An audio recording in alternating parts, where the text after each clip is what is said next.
नमस्ते नमस्कार आप सभी को हमारे YouTube चैनल @शिक्षा संस्कार 452 में स्वागत है। मैं आप सभी को अपने YouTube चैनल में स्वागत करता हूं। आज विज्ञान के एक महत्वपूर्ण चैप्टर लेकर आए हैं, प्रकाश के अपवर्तन, जो कि विभिन्न प्रतियोगिता परीक्षा के लिए काफ़ी उपयोगी है, साथ ही क्लास 9 के बच्चों के लिए बहुत ही उपयोगी है। इस चैप्टर से 50 बहुत ही महत्वपूर्ण प्रश्न आए हैं। आइए देखते हैं 50 MCQ है, देखते हैं। पहला प्रश्न है, इसका कहता है कि प्रकाश के परावर्तन का नियम किससे संबंधित है। तो प्रकाश के परावर्तन का नियम किससे संबंधित है?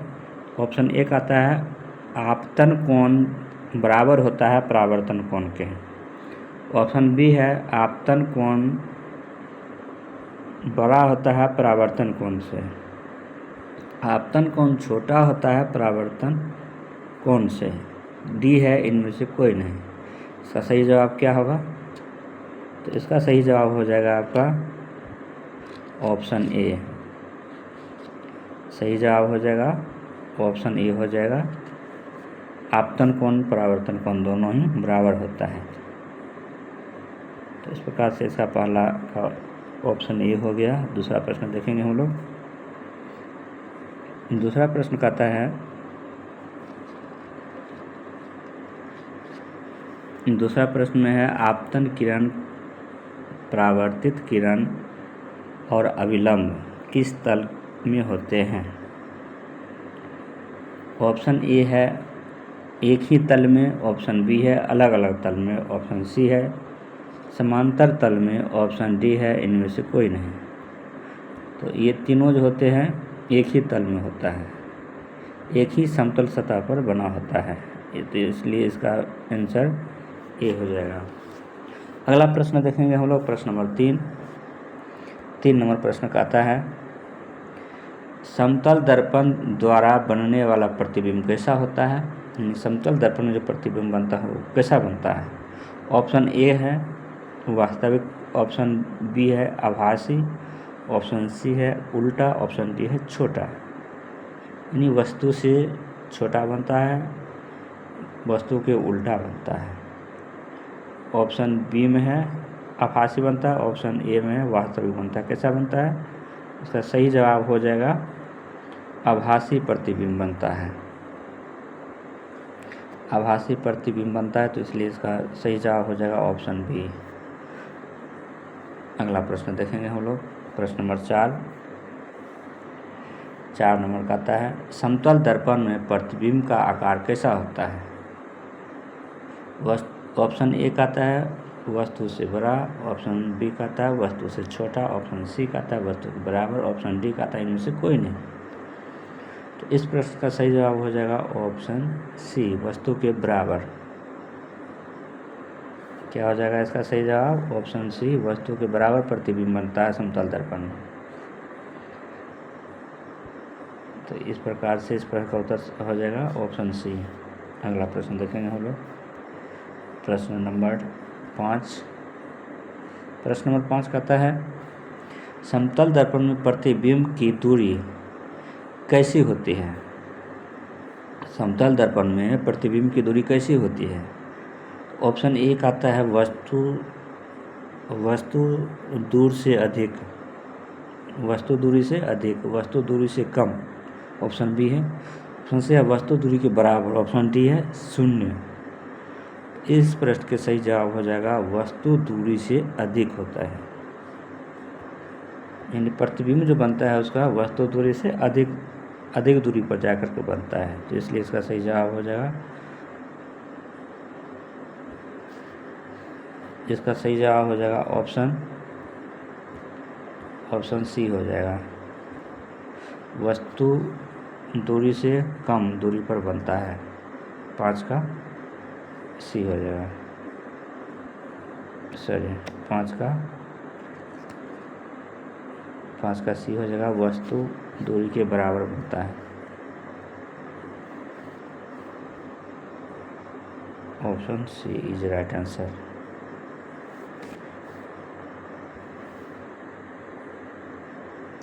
अवतल दर्पण किस प्रकार का दर्पण है। अवतल दर्पण किस प्रकार का दर्पण है। तो ऑप्शन ए आता है अभिसारी ऑप्शन बी का आता है, अपसारी ऑप्शन सी का आता है, समतल दर्पण ऑप्शन डी का आता है, इनमें से कोई नहीं। तो इसका सही जवाब हो जाएगा ऑप्शन ए हो जाएगा। अभिसारी दर्पण का जो है, समतल दर्पण किस प्रकार का दर्पण होता है, तो अभिसारी दर्पण होता है। तो right answer is a. Question number 6। Next question number 7। उत्तल दर्पण किस प्रकार का दर्पण है? उत्तल दर्पण किस प्रकार का दर्पण है? तो ऑप्शन ए का आता है अभिसारी, ऑप्शन बी का आता है अपसारी, ऑप्शन सी का आता है समतल दर्पण, ऑप्शन डी का आता है इनमें से कोई नहीं। तो 7 का हो जाएगा अपसारी दर्पण है। ये कैसा है? अपसारी। Option B is right answer.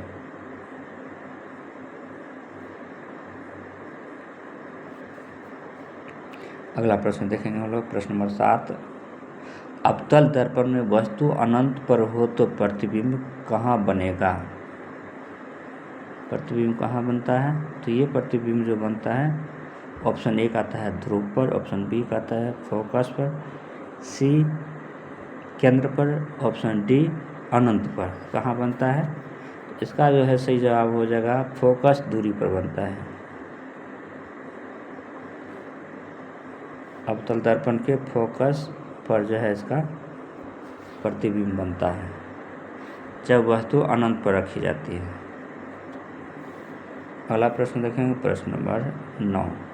उत्तल दर्पण में प्रतिबिंब हमेशा कैसा बनता है? उत्तल दर्पण में प्रतिबिंब हमेशा कैसा बनता है? तो ये जो है ऑप्शन ए का आता है वास्तविक, ऑप्शन बी का आता है उल्टा, ऑप्शन सी आभासी और सीधा, ऑप्शन डी का आता है बड़ा बनता है। तो इसका सही जवाब हो जाएगा ये जो है आभासी और सीधा बनता है। इसका सही जवाब क्या हो जाएगा? आभासी और सीधा। तो इसका सही जवाब option C is right answer. Next question number 10।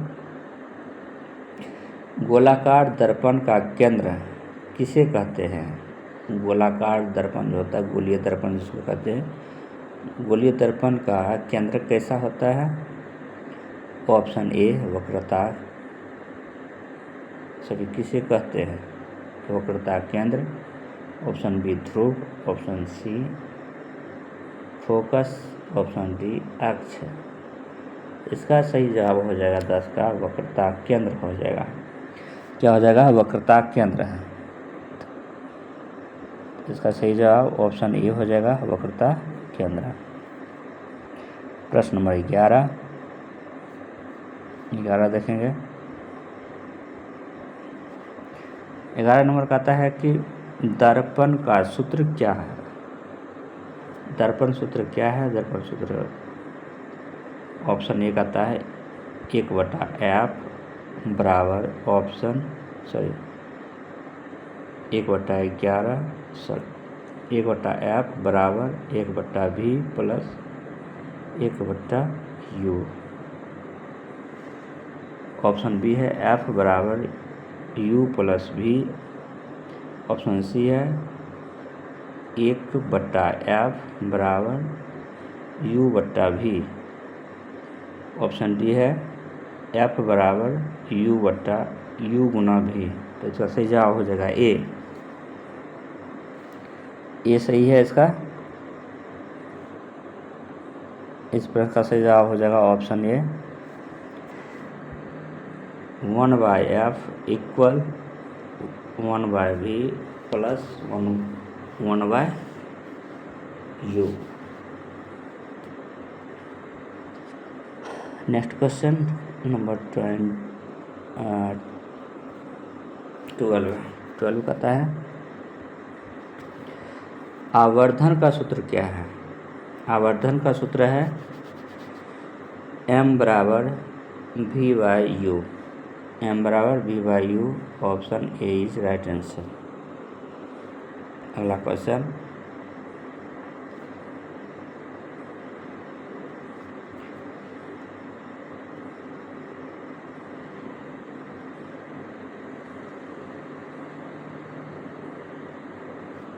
अगला प्रश्न कहता है प्रकाश का अपवर्तन किस कारण होता है। प्रकाश का अपवर्तन किस कारण होता है।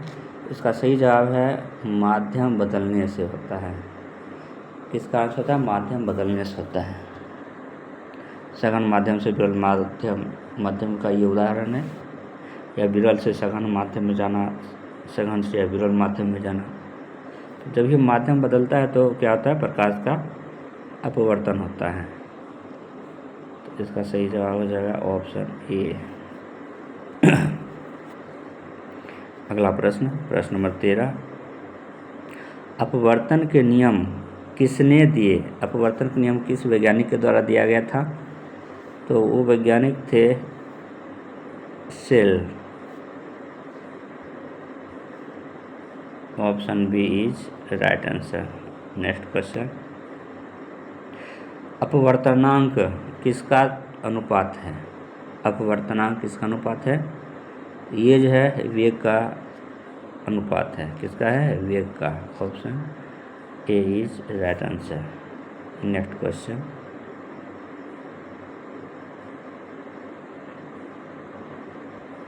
प्रकाश का वेग सबसे अधिक किस में होता है। प्रकाश का वेग सबसे अधिक किस में होता है, तो निर्वात में होता है। Option D is right answer. Next question, lens कितने प्रकार के होते हैं। लेंस कितने प्रकार के होते हैं। तो लेंस जो है 2 प्रकार के होते हैं, उत्तल लेंस, अवतल lens. Option B is right answer. उत्तल लेंस किस प्रकार का लेंस है। उत्तल लेंस किस प्रकार का लेंस है। इसका सही जवाब हो जाएगा अभिसारी लेंस है। क्या है, अभिसारी। Option A is right answer. अगला क्वेश्चन,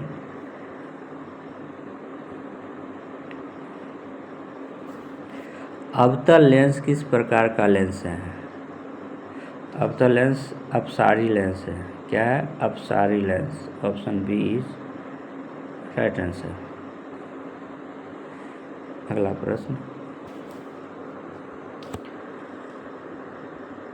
लेंस का सूत्र क्या है। इससे पहले आया था दर्पण सूत्र, अब आया लेंस सूत्र।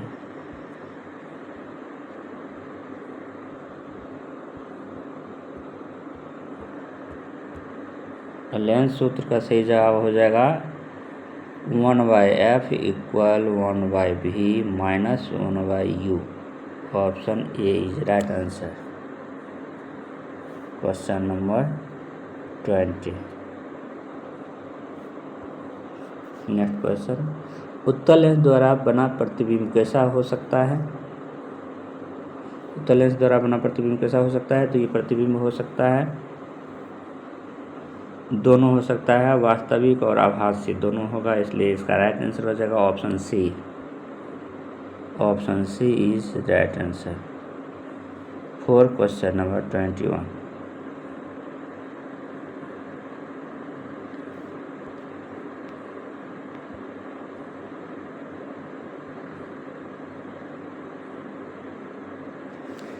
अवतल लेंस द्वारा बना प्रतिबिंब कैसा होता है। तो अवतल लेंस द्वारा बना प्रतिबिंब होता है, आभासी होता है। क्या होता है, आभासी होता है।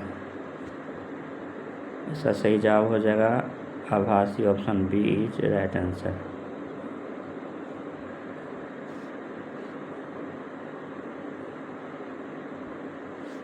यदि वस्तु को फोकस पर रखी हो तो प्रतिबिंब कहाँ बनेगा। प्रतिबिंब अनंत पर बनेगा। प्रतिबिंब अनंत पर बनेगा। Option A is right answer.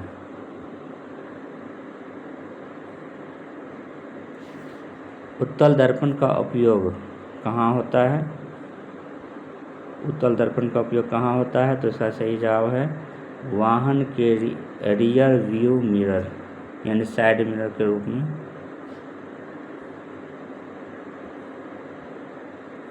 Rear view mirror के रूप में प्रयोग किया जाता है। Option A is right answer. Saving mirror में कौन सा दर्पण का उपयोग होता है? ये जो होता है अवतल दर्पण का प्रयोग होता है। हजामत जिसे कहते हैं, हजामत करने के लिए किस दर्पण का प्रयोग किया जाता है? अवतल दर्पण का किया जाता है। अगला प्रश्न नंबर 26।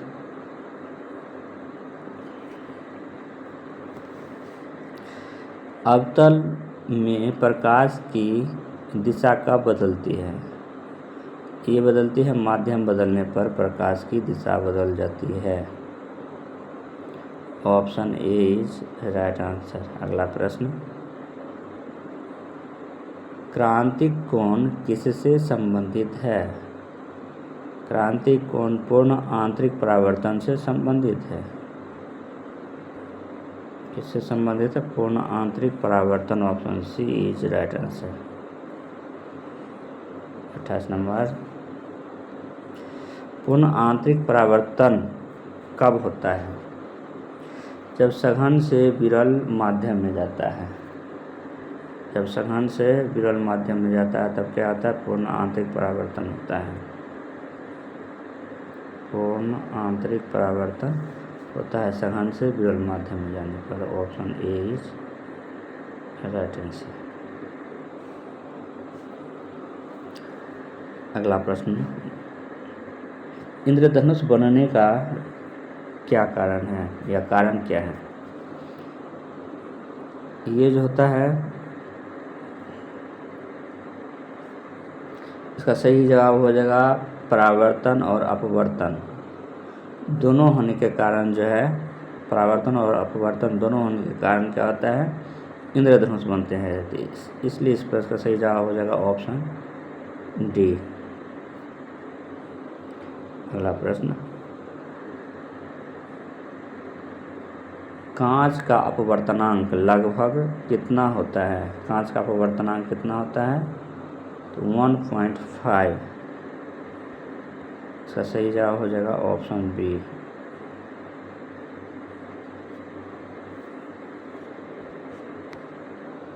जल का अपवर्तनांक लगभग कितना होता है?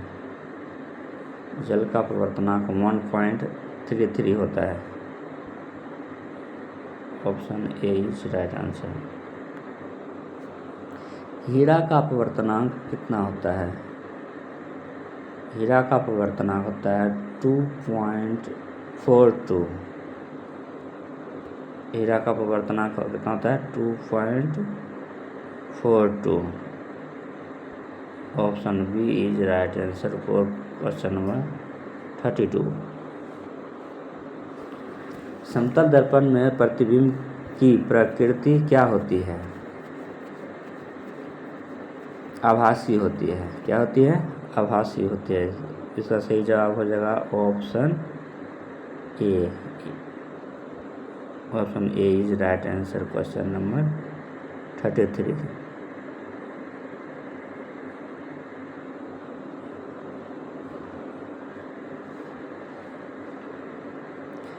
अवतल दर्पण में प्रतिबिंब कहाँ बनता है? अवतल दर्पण में प्रतिबिंब कहाँ बनता है? फोकस और ध्रुव के बीच बनता है।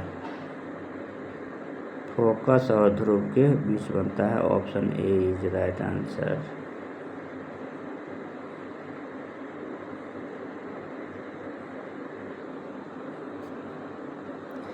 अवतल दर्पण में वस्तु केंद्र पर हो तो प्रतिबिंब कहाँ बनेगा?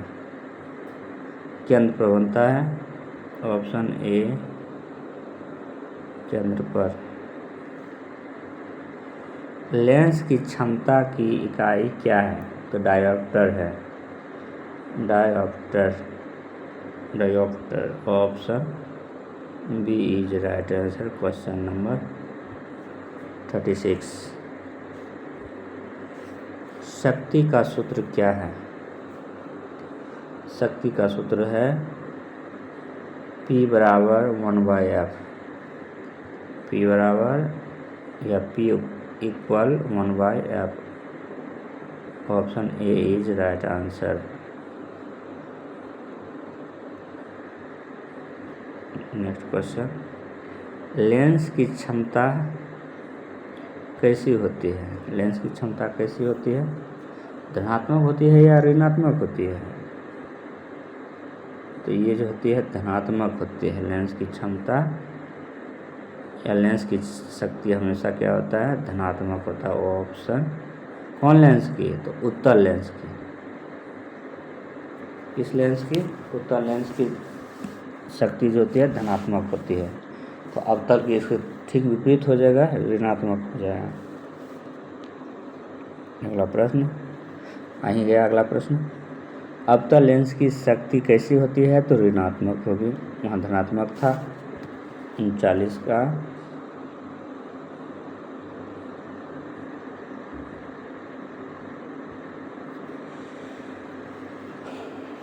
39 का हो जाएगा बी।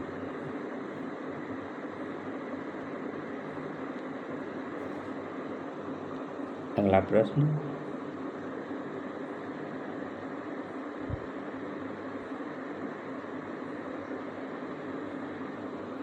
चालीस नंबर प्रश्न कहता है अवतल लेंस की शक्ति कैसी होती है? तो अवतल लेंस की शक्ति जो होती है वो ऋणात्मक होती है। 39 था, ये 39 को बता ही चुके हैं। 40 नंबर क्या कहता है? मायोपिया में कौन सा लेंस का उपयोग किया जाता है? मायोपिया जो है एक नेत्र दोष है। इस स्थिति में कौन सा लेंस का प्रयोग किया जाता है? यूज किया जाता है अवतल लेंस का प्रयोग किया जाता है। अवतल lens, option B is right answer.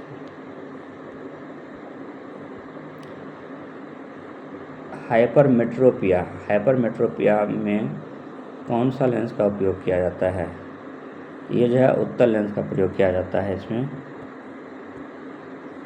Option A is right answer.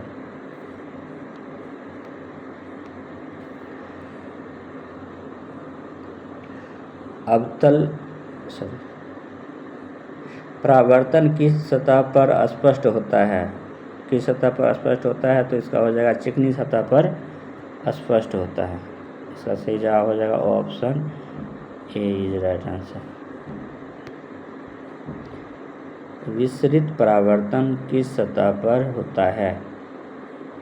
विसरित परावर्तन जो होता है खुरदरा क्षेत्र पर होता है। Option B is right answer.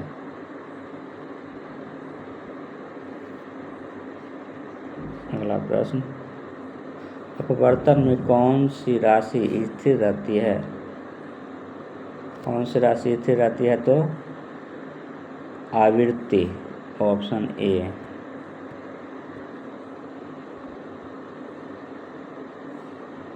अगला प्रश्न, प्रकाश का वेग निर्वात में कितना होता है? प्रकाश का वेग निर्वात में कितना होता है? तो 3×10⁸ मीटर प्रति second per second. Option A is right answer.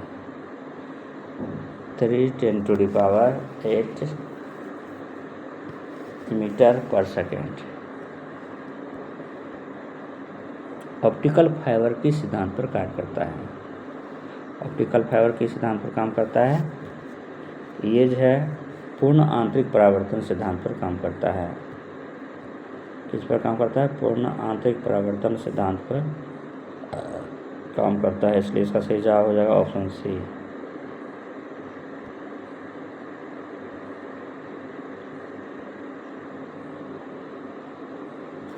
अगला प्रश्न, अवतल दर्पण में वस्तु फोकस और केंद्र के बीच हो तो प्रतिबिंब कैसा होगा या कैसा बनेगा? प्रतिबिंब कैसा बनेगा? वास्तविक और बड़ा बनेगा। कैसा बनेगा? वास्तविक और बड़ा बनेगा। Option A is right answer. उत्तल दर्पण में फोकस कहाँ होता है? उत्तल दर्पण में फोकस कहाँ होता है? ये दर्पण के पिछले भाग में होता है। दर्पण के पिछले भाग में। Option A. अगला प्रश्न, लेंस की फोकस दूरी किससे मापी जाती है? लेंस की फोकस दूरी किससे मापी जाती है? ऑप्शन सी हो जाएगा, मीटर और सेंटीमीटर में मापी जाती है। मीटर और सेंटीमीटर में मापी जाती है। तो इस प्रकार से इसका सही जवाब हो जाएगा option C is right answer. Last प्रश्न है, कहता है परावर्तन और अपवर्तन का अध्ययन किस शाखा में होता है? ये किस शाखा में होता है? तो ये जो है प्रकाशिकी शाखा में होता है। प्रकाशिकी शाखा में होता है। इसका सही जवाब option C is right answer. तो इस प्रकार से आज हमने 50 महत्वपूर्ण प्रश्न देखे जो कि बहुत ही उपयोगी है क्लास 9 के बच्चों के लिए भी, और इसके साथ साथ प्रतियोगिता परीक्षा की तैयारी करने वाले बच्चों के लिए काफ़ी महत्वपूर्ण है। तो इसी तरह की जानकारी पाने के लिए हमारे चैनल से जुड़िए, यूट्यूब चैनल को सब्सक्राइब करें, वीडियो को दोस्तों में शेयर करें। जय हिंद, जय भारत।